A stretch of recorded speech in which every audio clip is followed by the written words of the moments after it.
दोस्तों Trident limited की बात करें तो स्टॉक पिछले कुछ दिनों से दबाव में दिखाई दे रहा है। क्या यहाँ से गिरावट होने वाली है या फिर यहाँ से एक ज़बरदस्त तेजी की शुरुआत होने वाली है? अब आप देख ही सकते हो कि ट्राइडेंट लिमिटेड वो कंपनी है जो 2020 के समय एक पेनी स्टॉक हुआ करता था। बहुत ही छोटा स्टॉक जिसकी प्राइस 2-3 रुपए के आसपास थी और उस समय से रेगुलरली हमने ट्राइडेंट पे वीडियो बनाए। मैंने बार बार कहा कि यह एक गोल्ड स्टॉक है, आने वाले इसमें आपको एक ज़बरदस्त रिटर्न देगा और देखते ही देखते कंपनी मिड कैप बन गई। वैसे इसका जब तेजी का दौर शुरू हुआ तो ये स्टॉक 70 तक चला गया। उसके बाद अभी तक उस लेवल पे स्टॉक नहीं पहुंच पाए। 50 को इसने क्रॉस जरूर किया लेकिन फिर स्टॉक नीचे आया। क्या ये लेवल सही है? इस लेवल पे खरीदारी करनी चाहिए? तो यहाँ पे कुछ बड़ी अपडेट निकल के आ रही है। सरकार की जो मंशा है वो टेक्सटाइल सेक्टर को बहुत ऊपर लेके जाने की है और इसका फायदा ट्राइडेंट को होगा क्योंकि ये अपने सेक्टर की एक तरह से लीडर कंपनी है। काफ़ी अच्छा इसका बिजनेस है और लगातार अच्छा डिविडेंड भी देती है। तो भले ही इस समय इसकी प्राइस कम हो लेकिन आने वाले समय प्राइस बढ़ने की संभावना बहुत ज़्यादा है। तो यहाँ पे इन सारी बातों को समझेंगे, फंडामेंटली कंपनी कितनी मजबूत है वो भी जानेंगे और म्यूचुअल फंड और एफआई का क्या रुझान है स्टॉक को लेकर वो भी समझने की कोशिश करेंगे। लेकिन फ्रेंड उससे पहले अगर आप पहली बार हमारे चैनल पे आए तो चैनल को सब्सक्राइब कर दीजिए, एक बेल आइकॉन दबा दीजिए ताकि जब भी नया वीडियो बने पहला नोटिफिकेशन आपको मिले। वीडियो पसंद आए तो लाइक से जरूर कीजिए। चलो फ्रेंड्स वीडियो स्टार्ट करते हैं। मैं हूँ आपका दोस्त SB दवे और हमारे अपने चैनल ऑनलाइन कमाई में आपका बहुत बहुत स्वागत है। तो सबसे पहले आज के कारोबार को देख ले तो स्टॉक की शुरुआत हुई 42.65 पर। तो पॉजिटिव शुरुआत हुई, क्लोजिंग थी सैटरडे की 42.50 के आसपास। इंट्राडे में 42.70 का हाई भी बना। तो स्टॉक देख सकते हो कि काफ़ी ठीक लग रहा था लेकिन उसके बाद में जैसे कि बाजार ऊपर के लेवल से नीचे आया, यह स्टॉक में भी दबाव देखने को मिला। उसने 41.80 का लो बनाया लेकिन अब कुछ थोड़ा सा रिकवर हुआ। इसमें 10:15 साढ़े 10 का टाइम है। 42 के आसपास स्टॉक ट्रेड कर रहा है जहाँ पे 1.18% की गिरावट है। गिरावट बड़ी तो नहीं है, बाजार रिकवर करेगा तो यहाँ पे एक तेजी फिर बन पाएगी। अब फिलहाल स्टॉक सीमित दायरे में ही है। 27 फरवरी को स्टॉक 43.60 के आसपास था जहाँ पे 1.4% की गिरावट हुई। 28 फरवरी की बात करें तो क्लोजिंग 42.15 के आसपास रही जहाँ पे 3.3% की बड़ी गिरावट हुई। लेकिन 29 फेब को स्टॉक फिर से रिकवर कर गया और 42.30 के आसपास जहाँ पे 0.4% की मामूली सी तेजी बनी। फिर 1 मार्च को स्टॉक 42.20 के आसपास क्लोजिंग जहाँ पे 0.2% की गिरावट हुई। 2 मार्च की बात करें तो 42.50 के आसपास क्लोजिंग थी, 0.7% की तेजी बनी। तो एक तरह से देखें तो यह स्टॉक 42 से 44 के आसपास सेटल होने की कोशिश कर रहा है। यह एक देख सकते इसको एक स्ट्रॉन्ग सपोर्ट है 42 का। यहाँ से एक बड़े बाउंस बैक की तैयारी हो सकती है। अब इसकी परफॉर्मेंस देखें तो पिछले 5 सालों में इसने 573% का बम्पर रिटर्न दिया। काफ़ी ज़बरदस्त लोगों को इसने मालामाल किया। पिछले 3 साल में भी इसने 185% का शानदार रिटर्न दिया है लेकिन पिछले 1 साल में 38% की तेजी बनी है। 3 महीनों के हिसाब से देखें तो इसने 15% की दौड़ लगाई है। तो काफ़ी अच्छा कर रहा था लेकिन पिछले 1 महीने में यहाँ पे 10.64% की गिरावट हो चुकी है। यानी पिछले 1 महीने से स्टॉक दबाव में दिखाई दे रहा है। वनडे के हिसाब से 1.18% की गिरावट है। अब यहाँ पे जो बड़ी गुड न्यूज़ निकल के आ रही है, टेक्सटाइल सेक्टर आने वाले समय में यानी 4 से 5-6 सालों में 95,000 करोड़ का बड़ा इन्वेस्टमेंट अट्रैक्ट कर सकता है। यानी बड़ा भारी भरकम निवेश आ सकता है। तो यहाँ पे जो रिपोर्ट निकल के आ रही है कि जो PM मित्र टेक्सटाइल पार्क की जो योजना लाई गई जिसके माध्यम से 70,000 करोड़ का निवेश नया आ सकता है 4 से 6 महीनों में और इससे 20 लाख डायरेक्ट और इनडायरेक्ट जॉब मिल सकते हैं लोगों को। दूसरी तरफ PLI स्कीम जो है सरकार की, उस PLI स्कीम के अंदर 25,000 करोड़ का बड़ा निवेश आ सकता है और इससे करीब 2.5 लाख जो जॉब है नए क्रिएट हो सकते हैं। तो इसकी जानकारी देखो टेक्सटाइल सेक्टर की रचना शाह की तरफ से फ्राइडे को दी गई है। तो कुल मिला के बहुत भारी निवेश आने की संभावना बनी हुई है आने वाले समय में।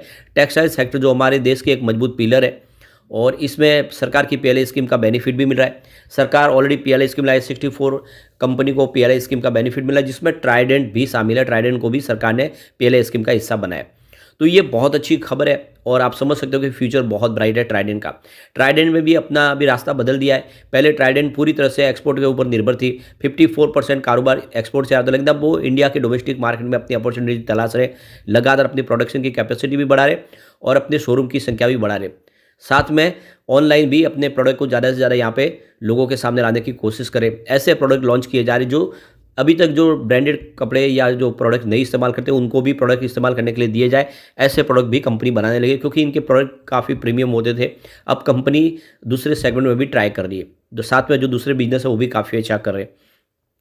एक बड़ी अपडेट और जो है कि हमारे पीएम नरेंद्र मोदी जी ने जो भारत टैक्स 2024 इनॉग्रेट किया है भारत मंडपम में, जिसके माध्यम से देखें तो आने वाले समय में किस तरह से ग्लोबल निवेश लाना है इस सेक्टर के लिए, उसकी सारी एक रणनीति तय की गई है। तो आने वाले 25 सालों में विकसित भारत बनाना है और इसके लिए इस टेक्सटाइल सेक्टर सबसे मजबूत कड़ी होगी, ये हमारे पीएम मोदी जी का कहना है। तो बिल्कुल टेक्सटाइल सेक्टर को ज़्यादा से ज़्यादा सरकार की तरफ से राहत दी जाएगी। पीएम मोदी जी की तरफ से कहा गया है कि 2014 के पहले जो टेक्सटाइल सेक्टर का जो आप देखें बिजनेस था वो 7 लाख करोड़ के आसपास था, जो देख सकते हो कि 12 लाख करोड़ तक पहुंच गया है। तो काफ़ी तेज़ी से बढ़ रहा है, इसमें हमारा प्रोडक्शन बढ़ रहा है, चाहे यान का हो, फैब्रिक हो या अपैरेल का हो। आने वाले समय इसको और तेज़ी प्रदान की जाएगी, सरकार इसके लिए रणनीति बना चुकी है। तो ये बहुत अच्छी गुड न्यूज़ है इस सेक्टर के लिए और ट्राइडेंट के लिए। ट्राइडेंट खुद अपने बिजनेस को बढ़ाने की प्लानिंग शुरू कर चुकी है। कंपनी करीब 1450 करोड़ का खर्च कर रही है, जिससे कंपनी अपने करीब देखो कि 1 लाख नए स्पेंडल्स लगाने जा रही है और 42 लूम्स नए लगाए जाएंगे। और देख सकते हो कि कंपनी और काफ़ी ज़्यादा खर्च करके निवेश के लिए अलग से रास्ता तलाश है। कंपनी अपने केमिकल बिजनेस में भी 100 करोड़ का खर्च करने जा रही है। तो केमिकल का बिजनेस हो चाहे आप पेपर बिजनेस हो, सब में कंपनी खर्च कर रही है और अपनी प्लांट के लिए बिजली का निर्माण खुद कर रही है। पावर प्लांट का भी इनका कामकाज है। ये एक तरह से कंपनी आत्मनिर्भर है, पूरी तरह से 5R के ऊपर काम करने वाली कंपनी है और काफ़ी शानदार कंपनी है दूसरी कंपनियों से हट के। इसका रिवेन्यू भी फिर से बढ़ने लगा, ये बहुत अच्छी बात है। दिसंबर 2022 में जहाँ पे 1649 करोड़ के आसपास था, वो दिसंबर 2023 में 1849 करोड़ तक पहुँच गया है और सितंबर में ये 1812 करोड़ के आसपास था। तो चाहे आप क्वार्टर ऑन क्वार्टर बेसिस पे देख ले या ईयर ऑन बेसिस पे देख लो, तो आपको ट्राइडेंट का रिवेन्यू बढ़ता हुआ दिखाई देगा। साथ में प्रॉफिट भी बढ़ा है। दिसंबर 2022 में 144 करोड़ के आसपास था, इस बार 109 करोड़ का प्रॉफिट है। तो ईयर ऑन बेसिस पे प्रॉफिट कम हुआ जरूर है, लेकिन सितंबर के मुकाबले ज़बरदस्त बढ़ा है। सितंबर में 90.31 करोड़ का ही प्रॉफिट था। तो क्वार्टर ऑन क्वार्टर बेसिस पे प्रॉफिट अच्छा खासा बढ़ा है और नेटवर्थ लगातार बढ़ रहा है। 2019 में जहाँ पे 2973 करोड़ के आसपास था, वो 2023 में 4194 करोड़ तक पहुँच गया। तो बहुत ही ज़बरदस्त बिजनेस बढ़ रहा है। इतनी बड़ी प्रॉब्लम है टेक्सटाइल सेक्टर की, इसका सारा बिजनेस ज़्यादा करके एक्सपोर्ट से आता है और एक्सपोर्ट के बिजनेस में बहुत सारी प्रॉब्लम है, चाहे जियोपॉलिटिकल टेंशन की वजह से हो, यूरोपियन बाजार इफेक्ट किया है, या फिर इन्फ्लेशन की प्रॉब्लम से जो प्रॉब्लम है उसकी वजह से यूएस का बाजार बहुत ज़्यादा इफेक्ट किया है, वहाँ से ऑर्डर नहीं मिल रहे और इसी वजह से कमजोर नतीजे भी देखने को मिल रहे हैं। लेकिन कंपनी काफ़ी अच्छा करने की कोशिश कर रही है, लगातार अच्छे पैटर्न भी इनको हासिल हो रहे हैं। अब यहाँ पे इसका रिवेन्यू देखें पिछले कुछ साल में तो काफ़ी अच्छा बढ़ा है। 2019 में पूरे साल का 5292 करोड़ के आसपास है, वो 2023 में 6357 करोड़ के आसपास पहुंच गया है। तो बड़ी मुसीबतों के बावजूद भी प्रदर्शन अच्छा है, प्रॉफिट भी बढ़ा है। 2019 में जब 372 करोड़ के आसपास प्रॉफिट पूरे साल का, वो 2023 में 442 करोड़ के आसपास पहुंच गया। वैसे 2022 काफ़ी शानदार था कंपनी का, 834 करोड़ का ज़बरदस्त प्रॉफिट हुआ था। तो 2022 के मुकाबले थोड़ा सा प्रदर्शन कमज़ोर है, लेकिन ओवरऑल काफ़ी बेहतर परिणाम देखने को मिल रहे हैं। अब यहाँ पे कंपनी के पॉजिटिव और निगेटिव पहलू को देख लेते हैं। तो पहला पॉइंट निगेटिव वो है एनुअल रेवेन्यू, जिसमें 9.45% की गिरावट है, जो लास्ट ईयर 6356 करोड़ के आसपास रहा है। सेकेंड पॉइंट पॉजिटिव वो है क्वार्टरली रेवेन्यू, जिसमें 11.81% की वृद्धि देखने को मिली है, जो ईयर ऑन बेसिस पे 1849 करोड़ के आसपास रहा है। तीसरा पॉइंट फिर से निगेटिव वो है एनुअल नेट प्रॉफिट, जिसमें 47.14% की गिरावट है, जो लास्ट ईयर 440 करोड़ के आसपास रहा है। एक पॉइंट और निगेटिव वो है क्वार्टरली नेट प्रॉफिट, जिसमें 24.59% की गिरावट है, जो ईयर ऑन बेसिस पे 108 करोड़ के आसपास रहा। एक और पॉइंट निगेटिव वो है स्टॉक की प्राइस, जिसमें 35.38% की गिरावट है। तो इस सेक्टर के मुकाबले इसका प्रदर्शन थोड़ा कमजोर है। इसके बाद अगला पॉइंट पॉजिटिव वो है प्राइस टू अर्निंग रेशियो, यानी पी रेशियो, जो 50.52 है, जबकि इसके सेक्टर का पी रेशियो 69.99 है। ये बहुत अच्छी बात है, अपने सेक्टर के मुकाबले इसका पी रेशियो काफ़ी कम है। एक और बड़ा पॉजिटिव पॉइंट वो है डेट टू इक्विटी रेशियो, जो 0.33 है, लेस देन 1 है। तो ये बहुत बड़ी बात है। इसकी एसेट क्वालिटी काफ़ी अच्छी है, यानी कंपनी अंदर से मजबूत है। अगला पॉइंट न्यूट्रल है, वो है रिटर्न ऑन इक्विटी आरओई, जो 10.51% है। तो ये 10 से 20% के अंदर है। ये इसके लिए एक न्यूट्रल पॉइंट बना है, इसके एक तरह से कह सकते हैं ये पॉइंट पॉजिटिव ही है, समझ लेते हैं। अगला पॉइंट फिर से पॉजिटिव है, न्यूट्रल है, वो है म्यूचुअल फंड की होल्डिंग, जो लास्ट क्वार्टर में अनचेंज है। एक और पॉइंट न्यूट्रल है, वो है प्रमोटर की होल्डिंग, जो अनचेंज है 73.19% के आसपास, लेकिन 75% की अपर लिमिट होती है पब्लिक लिस्टेड कंपनी में प्रमोटर की, उसके आसपास, यानी प्रमोटर बहुत मजबूत है कंपनी के अंदर। इसके बाद अगला पॉइंट फिर से पॉजिटिव है, वो है इंटरेस्ट कवरेज रेशियो, जो 12 है, हायर देन 1.5 है। तो आप समझ सकते हो कंपनी कंफर्टेबली अपने इंटरेस्ट पेमेंट को चुका सकती है, कंपनी की सेहत बहुत अच्छी है। इसके बाद अगला पॉइंट फिर से पॉइंट वो है प्रमोटर के जीरो प्लेस शेयर है, कोई भी गिरवी शेयर नहीं है। तो फंडामेंटली सारे पॉइंट इसके अच्छे हैं। जो निगेटिव पॉइंट है वो रिजल्ट को लेकर है। तो यहाँ पे टोटल जो निगेटिव पॉइंट है वो आपको 4 दिखा देंगे और वो भी रिजल्ट से संबंधित है, लेकिन पॉजिटिव पॉइंट का पलड़ा भारी है। 5 पॉजिटिव पॉइंट है और 3 न्यूट्रल पॉइंट है। तो कंपनी की सेहत वाकई में बहुत मजबूत है, फंडामेंटली कंपनी मजबूत है। रिजल्ट कमजोर है, उसके पीछे वजह सेक्टर की प्रॉब्लम है। कंपनी लगातार अच्छा डिविडेंड भी देती है। 2018 में 4 बार डिविडेंड दिया, हर क्वार्टर के अंदर कंपनी ने डिविडेंड दिया है। और देख सकते हो कि 2019 में भी कंपनी ने 4 बार डिविडेंड दिया है। ये बहुत अच्छी बात, इसका ट्रैक रिकॉर्ड बहुत अच्छा है। लेकिन जैसे कि 2020 से कोविड आ गया, तो 2020 में एक ही बार डिविडेंड दिया। 2021 में फिर कंपनी ने 2 बार दिया। 2022 में कंपनी की तरफ से 1 बार डिविडेंड मिला, क्योंकि टेक्सटाइल सेक्टर प्रॉब्लम है। लेकिन इस बार भी कंपनी एक बार ऑलरेडी 2023 में एक बार डिविडेंड दे चुकी है। अब 2024 में देखना होगा, लेकिन काफ़ी अच्छा 36% का डिविडेंड कंपनी देती है, अपने प्रॉफिट में आपको हिस्सेदार बनाती है। बहुत ही शानदार इसका बिजनेस है। शेयर होल्डिंग बढ़ने देंगे तो प्रमोटर की होल्डिंग अनचेंज है, 73.19% के आसपास, कोई भी गिरवी शेयर नहीं है। एफआई ने अपने इन्वेस्टमेंट को लगभग वैसे ही रखा है। 2.47% होल्डिंग थी जून में, जो सितंबर में बढ़ के 2.56 हुई। फिलहाल 2.55% की होल्डिंग है। जून के मुकाबले अभी भी होल्डिंग एफआई की अच्छी है, सितंबर के मुकाबले थोड़ी सी कम है। डीआई की होल्डिंग बढ़ी है, 0.05% होल्डिंग थी सितंबर में, जो इस समय पॉइंट देख सकते हो कि 0.6% के आसपास आई है।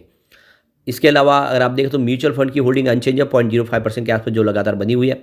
जनरल पब्लिक की होल्डिंग भी अनचेंज है, 24.20% के आसपास होल्डिंग थी सितंबर में, जो फिलहाल अनचेंज है, लेकिन जून के मुकाबले कम हुई है।